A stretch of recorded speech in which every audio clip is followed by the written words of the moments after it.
Boa noite, meus irmãos. Vocês podem perceber como está a cabeça no seminarista, né? Eu achei que era ano passado e, na verdade, retrasado. Faz um tempinho. É motivo de muita alegria, é uma honra para mim estar aqui com os irmãos, com a minha esposa também. Essa foi a primeira igreja que eu pude ter a honra de ministrar fora, mesmo sendo uma aula, foi a primeira igreja. E também está sendo a honra de ser a segunda igreja. Então, eu fico muito feliz de poder estar com os irmãos novamente, de poder compartilhar a palavra do Senhor e os temas que Ele nos dá. Bom, no dia de hoje, então, eu estou incumbido de falar sobre fé e trabalho. Nós vamos ver alguns pontos principais, eu tentarei ser objetivo. Peço aos irmãos que, conforme for tendo dúvidas durante a palestra, que possam ir anotando no celular, no WhatsApp, em alguma conversa, no bloco de notas, no papel, porque ao final da palestra nós vamos ter um momento ali de interação, de perguntas e resposta. Então é melhor deixar para o final mesmo, que já vai ser dedicado a isso, do que durante a palestra, tá bom? Bom, para iniciar, eu gostaria de ler a palavra do Senhor em Colossenses, capítulo 3, versículo de número 17. Acompanhem comigo a leitura.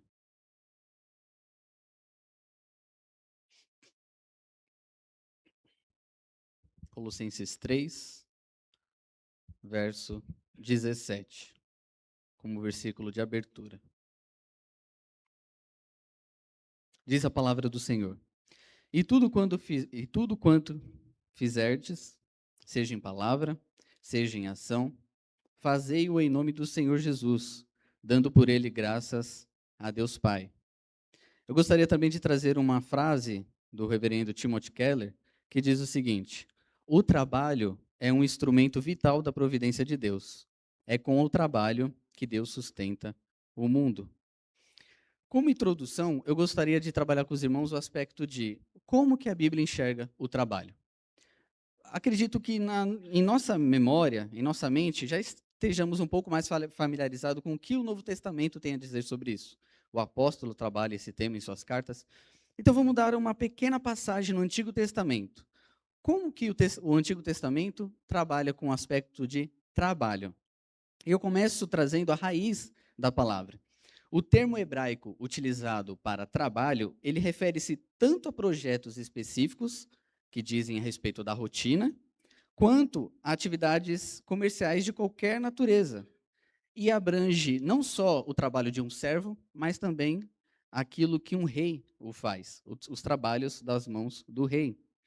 E isso inclui tanto o trabalho artístico quanto o trabalho habilidoso, como, por exemplo, a construção do tabernáculo e do templo. Quando nós vemos lá a palavra sendo empregada no original para trabalho, para a construção do tabernáculo ou para a questão das habilidades daqueles que iriam exercer funções para fazer as cortinas e assim por diante, é a mesma palavra, trabalho, que é um trabalho simples, é um trabalho geral e permeia todo o Antigo Testamento. Nós poderíamos trazer aqui vários versículos, mas chegaríamos no mesmo ponto. Essa palavra, ela permeia todo o Antigo Testamento para mostrar a respeito do trabalho. E como que nós devemos enxergar, então, o trabalho com respeito à nossa fé? Eu gostaria de convidar os irmãos para que reflitamos e entendamos o trabalho à luz do princípio reformado de sola gratia, somente a graça. E alguns irmãos podem pensar, mas não está querendo dizer sola gratia somente pela graça com respeito à nossa fé, no aspecto salvífico? E não se aplica somente à salvação, mas também e principalmente a respeito da vocação. E ela é abrangente. Nós teremos um ponto que nós vamos trabalhar apenas o aspecto do chamado e da vocação, mas já antecipando, nós dizemos: se toda bênção vem de Deus, se toda dádiva vem de Deus, então toda a oportunidade de trabalho honrado é um dom divino e não é uma consequência da queda. Tudo aquilo que vem às nossas mãos, que é honroso, é do próprio Deus. Tudo é graça. E eu gostaria que os irmãos abrissem comigo Gênesis, capítulo 2, verso de número 15. E por que eu quero tratar deste versículo em específico? Os irmãos vão notar, Gênesis 2,15, que diz o seguinte: O Senhor Deus tomou o homem e o colocou no jardim do Éden para o cultivar e para o guardar. Esse cultivar e esse guardar aqui, que Adão está incumbido, nada mais é do que trabalho. Ou seja, trabalho não é algo proveniente da queda, como alguns pensavam e alguns insistem em trazer de novo esse pensamento. O trabalho, ele é um dom pré-queda. Nós podemos afirmar que o trabalho faz parte da criação do homem, e todas as vezes que eu usar aqui a palavra homem, eu estou falando da criação de Deus, homem e mulher, ok? Nós podemos ver então que o trabalho, ele faz parte de um aspecto criacional do homem. O homem ele foi criado e desde sua criação ele teve a sua função para designada para trabalhar. Assim como o casamento, por exemplo. O casamento não é uma convenção da sociedade, que alguns insistem em dizer, né? É uma convenção que a sociedade entende que é adequada para a procriação e multiplicação da raça humana. Não. O casamento faz parte do aspecto criacional do homem. Desde a sua criação, Deus criou o homem e mulher e criou ali uma aliança entre ambos. O casamento também é um aspecto criacional. E tem também um outro aspecto criacional, mas esse eu vou deixar mais para o final. Então veja, o Senhor Deus tomou o homem e o colocou no jardim do Éden para cultivar e guardar. Trabalho, meus irmãos, em última instância, ela é uma expressão da semelhança com o nosso Deus Criador. Assim como Deus ele trabalhou na criação e ele descansa no sétimo dia, o homem também participa da obra criativa da administração da criação. E nós podemos ver isso, por exemplo, em Gênesis 1, 27, que diz: Criou Deus o homem à sua imagem, a imagem de Deus o criou, macho e fêmea os criou. E essa imago Dei, ou essa imagem e semelhança do homem com o seu Criador, não é apenas algo espiritual e moral. Ela inclui também a capacidade criativa e administrativa. Por isso que o homem é capaz de fazer feitos tão maravilhosos. Sempre que nós estamos na estrada viajando e de longe já dá para ver aquelas pontes que atravessam as montanhas, sabe?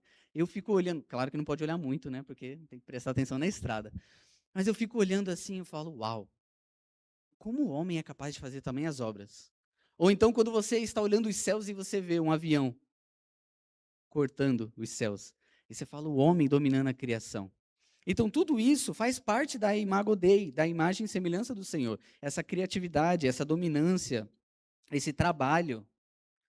Quando nós exercemos, meus irmãos, a nossa profissão com excelência, com criatividade, nós estamos refletindo, ecoando, evocando essa imagem do Senhor, a imagem divina que nós temos. Quando o engenheiro projeta com precisão, quando a enfermeira cuida com dedicação, ou quando o comerciante age com integridade, eles estão refletindo o caráter criacional de Deus. Então, essa primeira parte, eu gostaria que ficasse claro para os irmãos, de que o trabalho é algo criacional.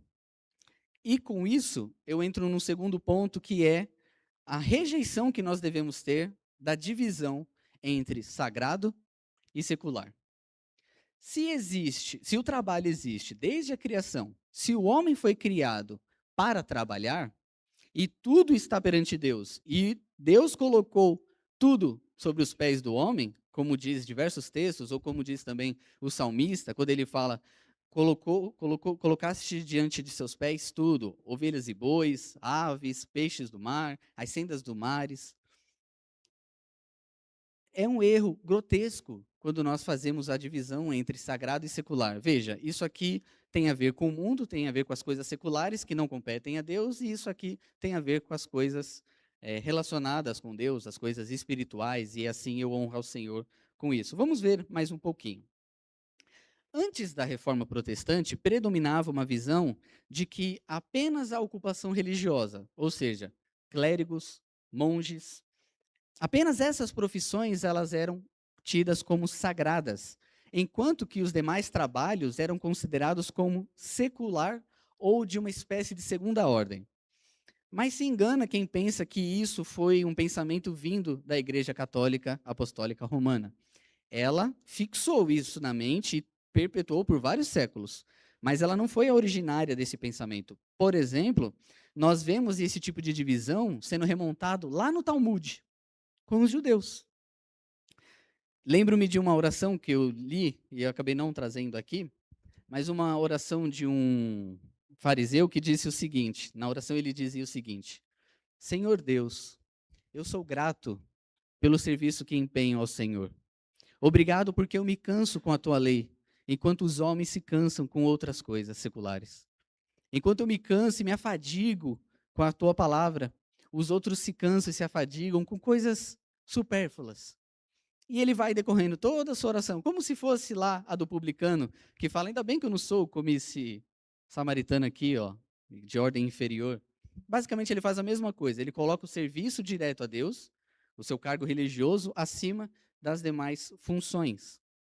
E isso é algo errado. E depois do Talmud, isso foi consolidado, aí sim, pelo pensamento católico. Por exemplo, nós podemos encontrar em Eusébio a seguinte colocação. Ele diz o seguinte, o Eusébio de Cesareia, um pai da igreja. 2 modos de vida foram dados pela lei de Cristo à sua igreja. Um está acima da natureza e além do viver humano comum. Inteira e permanentemente separado da natureza, da vida habitual comum da humanidade. Dedica-se somente ao serviço a Deus.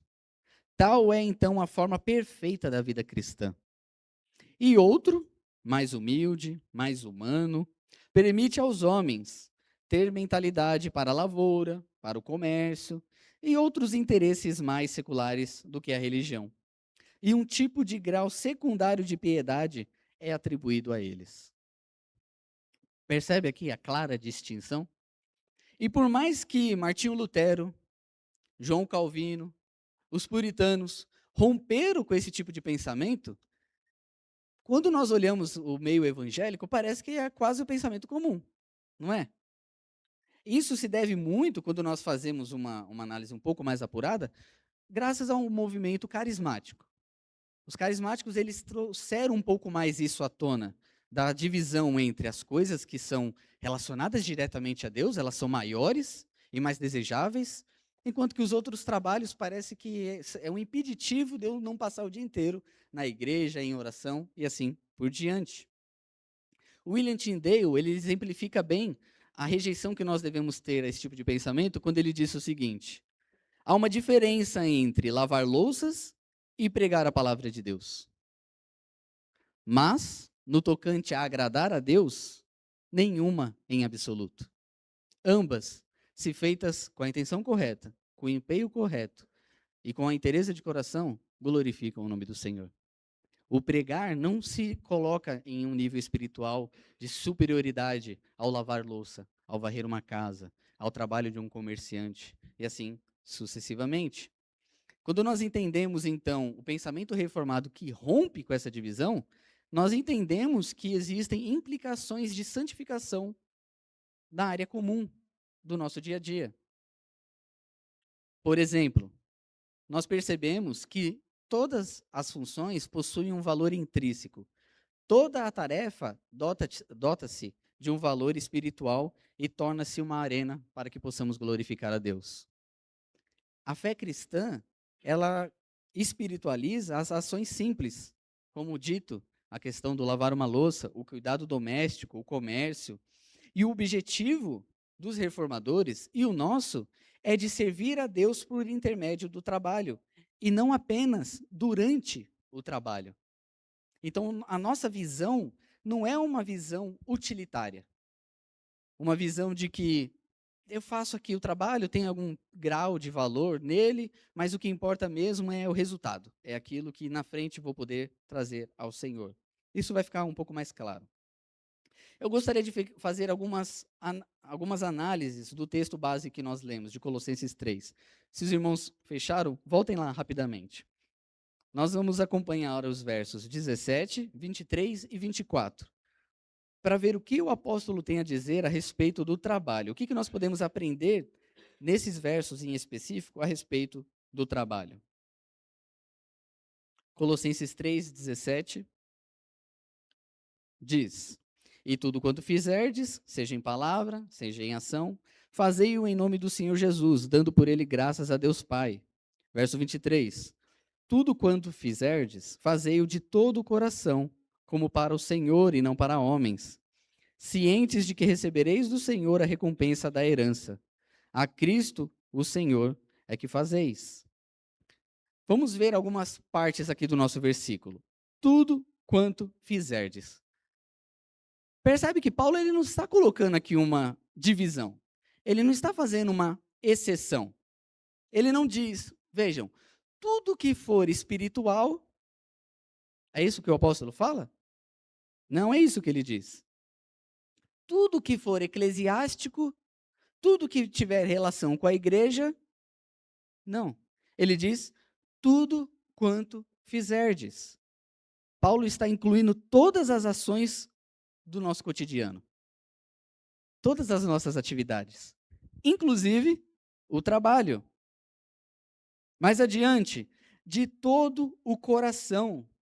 Paulo está mostrando que nós devemos ter uma dedicação genuína às nossas tarefas, às nossas funções. Não é apenas o físico que deve trabalhar, mas todo o nosso ser integral. Os nossos amores, os nossos desejos, tudo deve estar em trabalho. Devemos fazer tudo de todo o coração. Paulo continua, como para o Senhor. E isso aqui, ele está dando uma motivação a mais para o nosso trabalho. Não é para homens. O trabalhador, em última instância, não está trabalhando apenas para o seu empregador, para o seu chefe. Você não está trabalhando, em última instância, para o seu cliente, para mostrar o valor da sua reputação ou para o seu lucro financeiro no fim do mês. O seu trabalho é, em última instância, para Cristo. Nós fazemos como para o Senhor. Nós temos aqui, então, Paulo dando um redirecionamento do propósito do nosso trabalho. Tudo quanto fizerdes, fazei de todo o coração, como para o Senhor. E não para os homens. E veja, Paulo aqui não está dando incentivo de rebelião contra uma autoridade legítima, mas ele está classificando que a autoridade humana, os nossos chefes e assim por diante, ela é penúltima.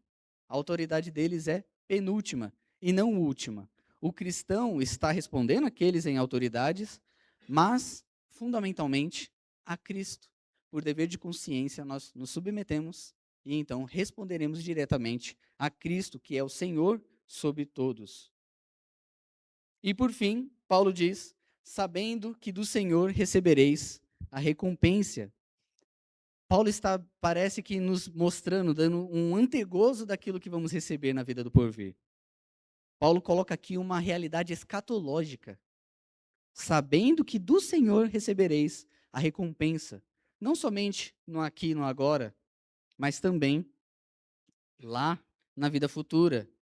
Isso está, então, conferindo ao nosso trabalho uma dignidade e um sentido atemporal.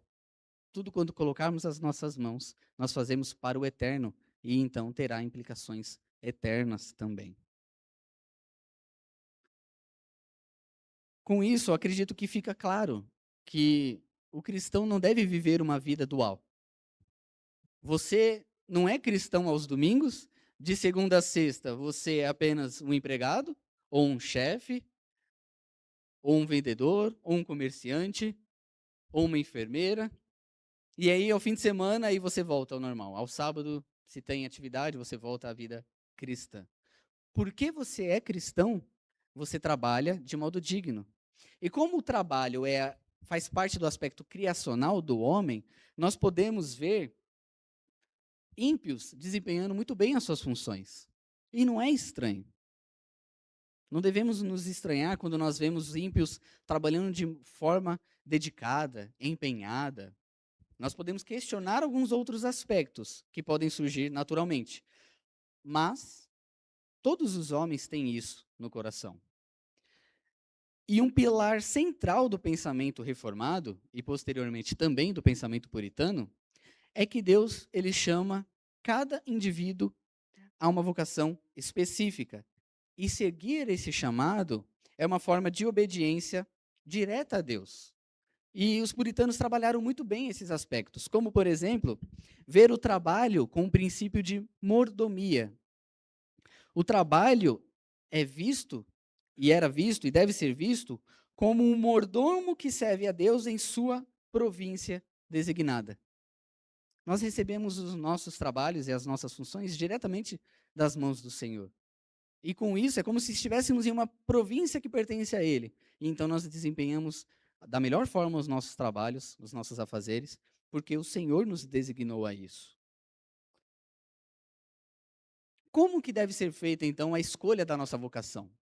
E parece que quando nós estamos para concluir o ensino médio, é uma crise que surge na nossa vida, né? Eu passei por essa crise também. Quando eu estava encerrando a escola, eu ainda não tinha por certo o que eu iria fazer da vida. Eu estava no terceiro ano e eu pensava, meu Deus, o que o Senhor quer para mim? Para qual área eu vou? O que o Senhor quer que eu faça? Eu já tinha notado alguns dons e talentos que o Senhor tinha me dado, mas ainda não tinha ficado claro o caminho que Ele queria para mim. E veja, a escolha da vocação não deve ser tomada por um caminho místico. Achar que através de um misticismo, Deus ele pode nos dar a clareza, através de uma revelação, através de sonhos e assim por diante. Meios ordinários também servem para que isso fique claro para nós. Por exemplo, alguns dotes internos, habilidades internas que você observa que possui e assim você pode se dedicar a ela. Através das suas inclinações, seus gostos. Há quem gosta do meio artístico e quer desempenhar sua função neste meio. Através da educação, através tantos homens e mulheres puderam seguir as suas profissões através da educação que seus pais deram a eles. Através de conselhos, de amigos, dos próprios pais, ou até mesmo de autoridades. E trazendo um exemplo aqui, para ficar um pouco mais palpável, eu me encaixo neste último, no conselho das autoridades. Eu lembro-me que eu estava meio que em crise, né? O que eu vou fazer?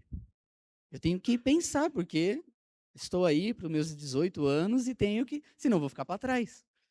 E eu, nessa crise, eu lembro que eu fui conversar com a minha liderança. Na época eu era de uma igreja carismática, e os líderes da igreja, o pastor e o presbítero, falou o seguinte: olha, Tiago, nós podemos te ajudar em oração, mas nós observamos que você possui alguns dons e talentos na área do ensino. Isso nos leva a entender que você pode desempenhar bem a função de pastor. Aquilo foi como um acender de luzes para mim. E o tempo foi passando, eu fui me dedicando a essa área. No meio carismático não possui seminários e tudo mais. Você se dedica e em algum momento você é levantado a pastor. E nesse meio que, estudando, me preparando, eu falei, bom, se eu vou ser pastor, então eu tenho que ter pelo menos aí alguma quantidade de sermãos. Porque no meio carismático também é muito corriqueiro a pessoa simplesmente aparecer para você faltando uns 20 minutos para o culto e falando, ó, tem a palavra pronta aí? Você vai pregar. Então você meio que tinha que ficar sempre em alerta, 24 horas, o tempo todo.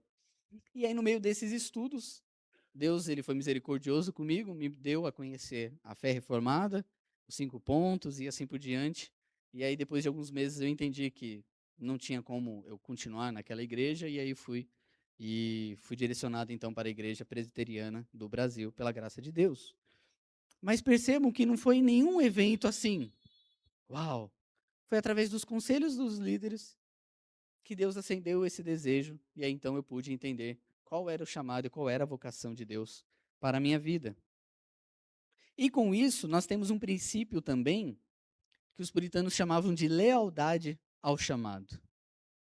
Uma vocação, um chamado, ele não deve ser abandonado de uma forma leviana, por causa de cobiça ou descontentamento. E parece que é um meio padrão da nossa sociedade, né? Eu lembro de alguns memes que dizem o seguinte: não, eu sou muito leal ao meu trabalho. Aí aparece lá uma proposta com R$ 20 a mais de VR, a pessoa saindo, indo embora. Aí a gente dá risada e fala: é difícil recusar, né? Mas perceba que nós devemos ter princípios, nós devemos ser fiéis ao nosso chamado. Se Deus está sendo claro conosco, se através da tua palavra nós estamos entendendo qual a vocação dele para nós, por que vamos ficar pulando de galho em galho? Ou por que vamos ficar tomando atitudes com um fim na cobiça? Apenas desejosos de lucrar mais, de encher mais o nosso bolso. Ou então, do descontentamento. Eu não ganho o suficiente nesse trabalho aqui, eu quero cada vez mais, quero cada vez melhor. Perceba que não há nenhum problema do queremos um salário digno. Queremos o melhor para a nossa vida e assim por diante. Mas devemos sempre, constantemente, sondar os motivos do nosso coração do porquê estamos descontentes. É um motivo legítimo? É um motivo justo?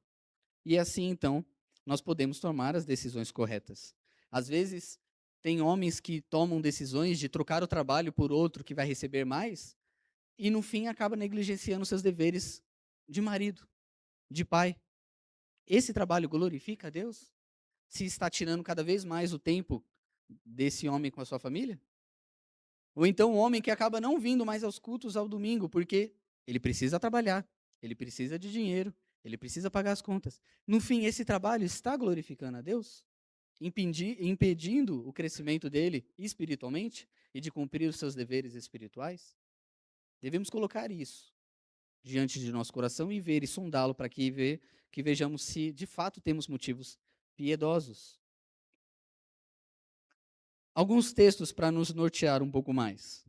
1 Coríntios 7,17 diz: Cada um caminhe segundo o Senhor lhe repartiu, cada um segundo Deus o chamou.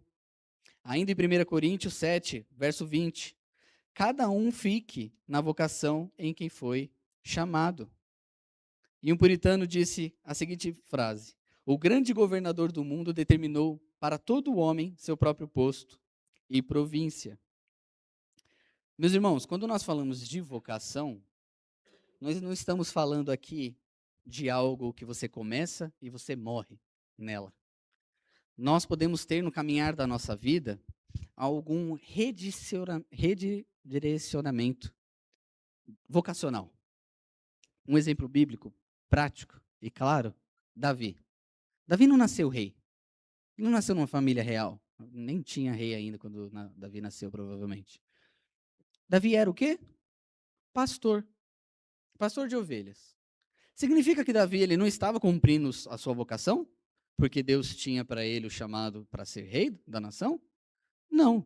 Naquele momento, naquele período, durante o período que ele serviu a Deus como pastor, ele glorificou a Deus como pastor. Depois houve um redirecionamento vocacional para Davi, e ele então é chamado a ser rei perante a nação e para o Senhor.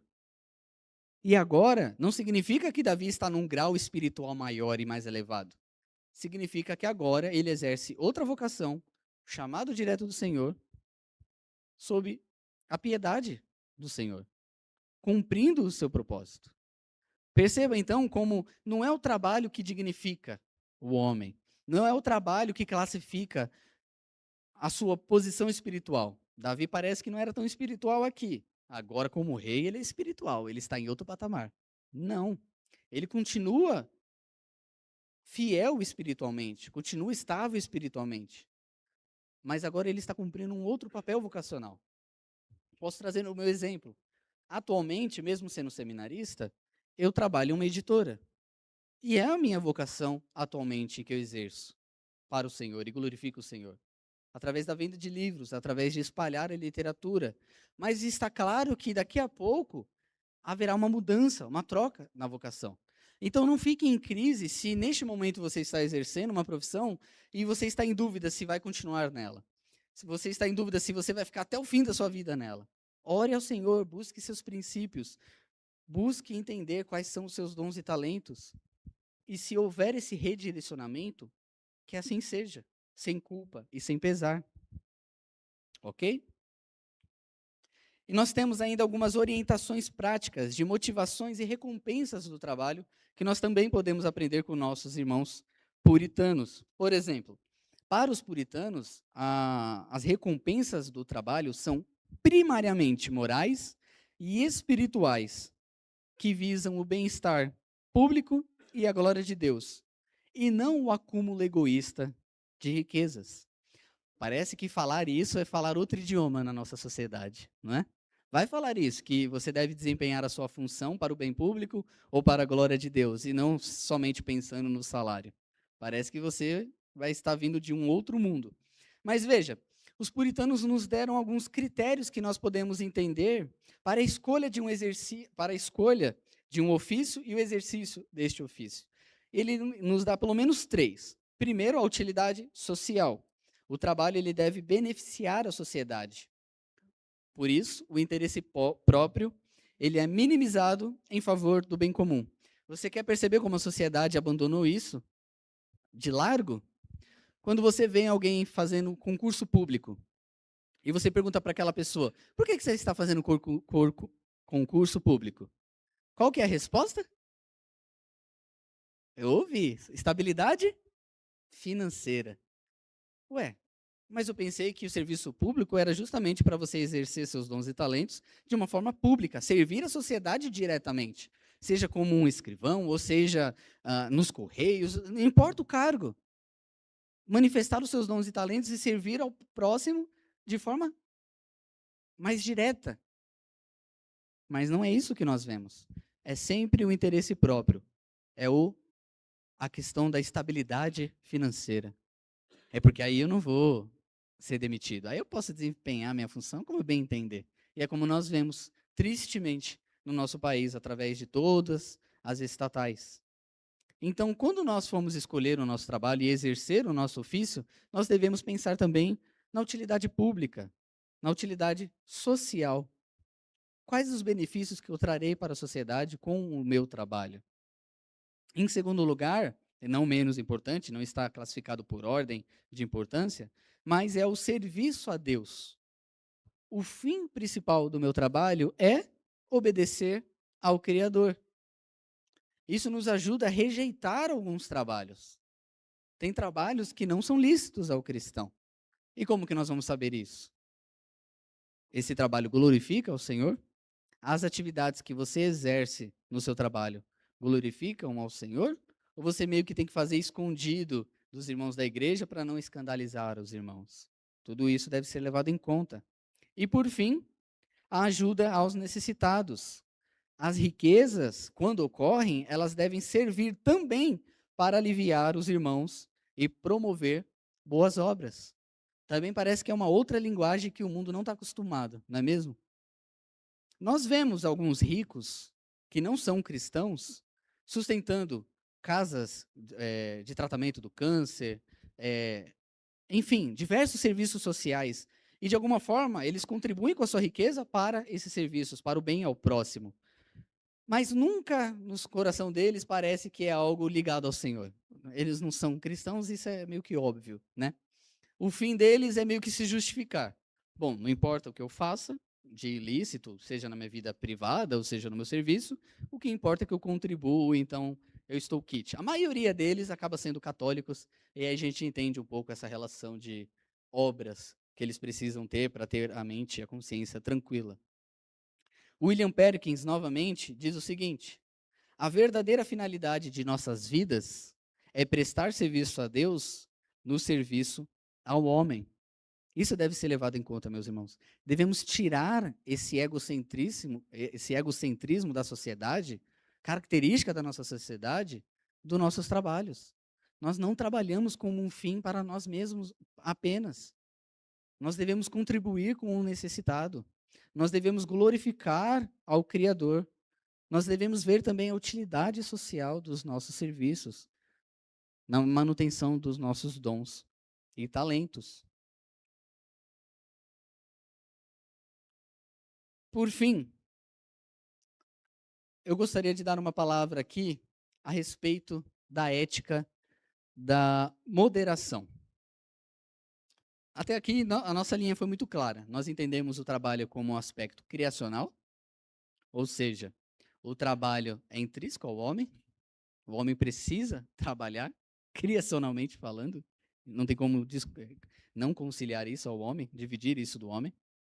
Nós vimos também, deixa eu voltar nos pontos, a rejeição que nós devemos ter da divisão entre sagrado e secular. Esse pensamento não deve predominar os nossos pensamentos. Nós vimos também que devemos levar em conta a doutrina do chamado ou da vocação. Deus ele possui um plano para cada um de nós e nós temos dons e talentos para desempenhar em determinadas funções. Então devemos colocar isso em conta também. Nós vimos também as motivações e recompensas do nosso trabalho, o serviço social que nós podemos dar, a ajuda ao próximo, a obediência ao nosso Criador. E por fim, nós vamos fechar o nosso estudo tendo uma palavra sobre a ética da moderação, que é uma moderação entre a ociosidade e o ativismo. Vai ficar mais claro. Os puritanos, eles são conhecidos por ser muito rígidos em diversas áreas. E o trabalho não escapa, não é uma exceção, não escapa neste tema. Ainda assim, em seus escritos, eles buscavam um equilíbrio entre dois extremos, entre a preguiça e a escravidão ao trabalho, a idolatria ao trabalho. Infelizmente, eles acabaram pendendo muito mais a dureza para o trabalho. Eles rejeitaram completamente a questão da ociosidade, da questão de lazer e assim por diante, pelo menos em seus escritos. Mas, através do avanço da linha reformada, principalmente com Calvino e de forma mais clara com Abraham Kuyper, nós podemos encontrar, então, um equilíbrio que agrada ao Senhor, escrituristicamente. Veja, primeiro vamos dar uma palavra contra a ociosidade. O ócio, para os reformadores e para os puritanos, era visto como um pecado contra a criação e contra a sociedade. E isso é correto. O ser humano não foi criado para viver em ócio. Não existe o homem virar e falar: eu não vou trabalhar, não quero, não sou chamado.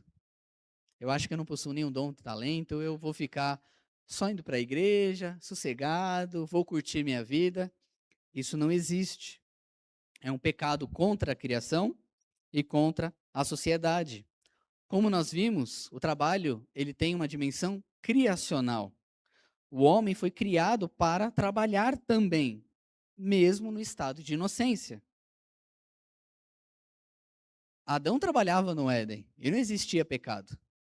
Com o pecado, nós vemos o suor. Temos que agora penar para conseguir o nosso sustento. Mas não significa que nós, agora, por causa do pecado, temos que trabalhar. Sempre existe o trabalho. Só que agora, para conseguirmos o nosso sustento, vai ser a duras custas.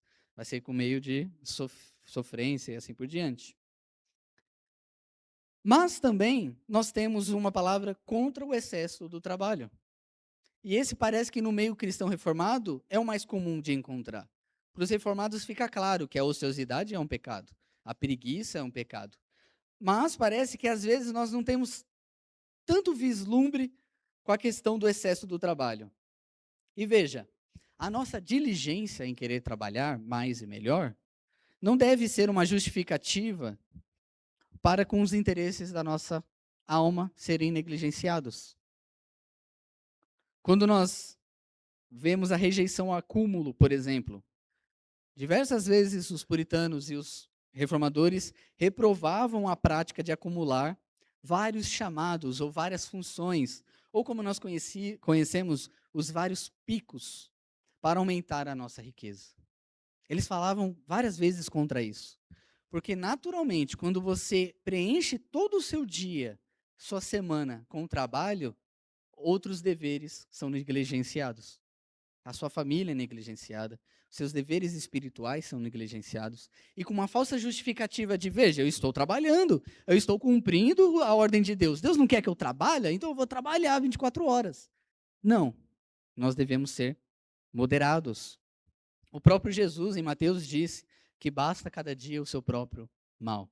Não devemos viver com o ritmo da ansiedade e da preocupação com o dia de amanhã.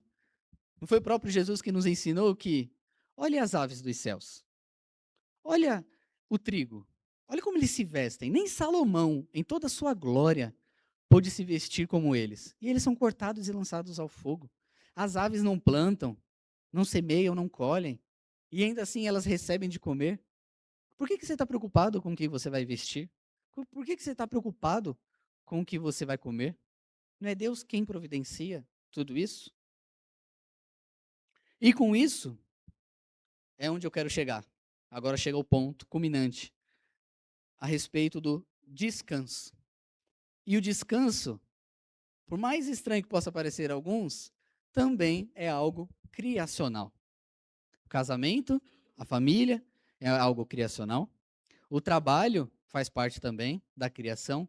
E o descanso também faz parte da criação. O descanso está fundamentado na própria natureza de Deus, que descansou no sétimo dia. Deus deu uma ordem explícita: descanse dos seus afazeres. Nós entendemos, numa abrangência espiritual, de que nós temos o dia do Senhor, o domingo, para o descanso da nossa alma e também do nosso corpo. Há aqueles que possuem o privilégio de não somente conseguir descansar aos domingos, para ter o benefício da alma, como também conseguem descansar no sábado, por exemplo, aqueles que trabalham de segunda a sexta. E é legítimo também.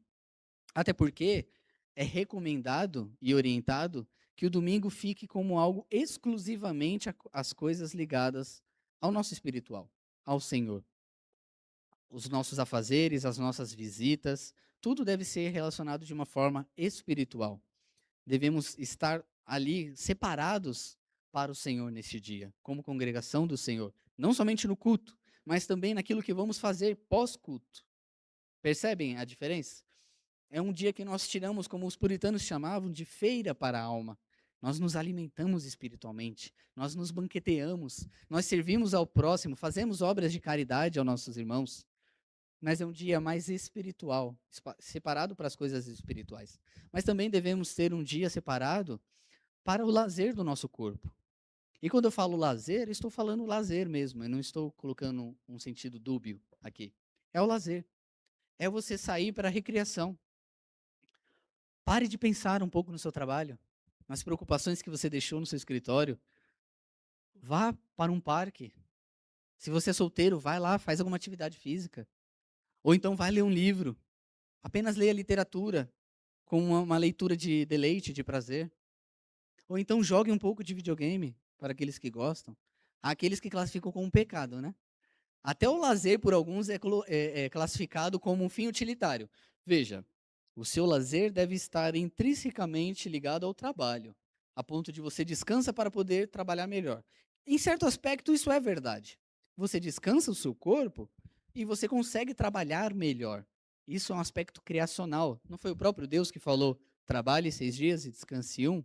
Ou então, quando havia o ano sabático, deixe que a terra descanse um ano inteiro. Não explore a terra durante este ano. E aí nós nunca mais vimos isso, né? Muito, muito tempo que nós não damos descanso à terra. Mas isso é um aspecto importante, meus irmãos.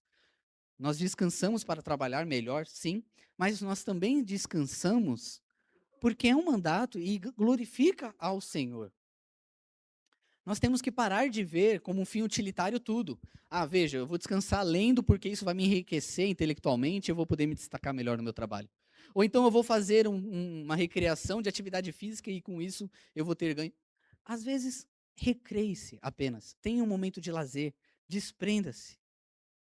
Jogue um videogame, jogue um jogo de tabuleiro, vá para o parque. Eu estava perguntando para minha esposa, né? Quais são os lazeres das mulheres? Porque para os homens são mais práticos, né? É tabuleiro, é videogame, essas coisas, esporte. Às vezes para a mulher eu falo, o que que é para a mulher? Não sei, pintar unha. Mas as mulheres sabem o que que é recreação para vocês.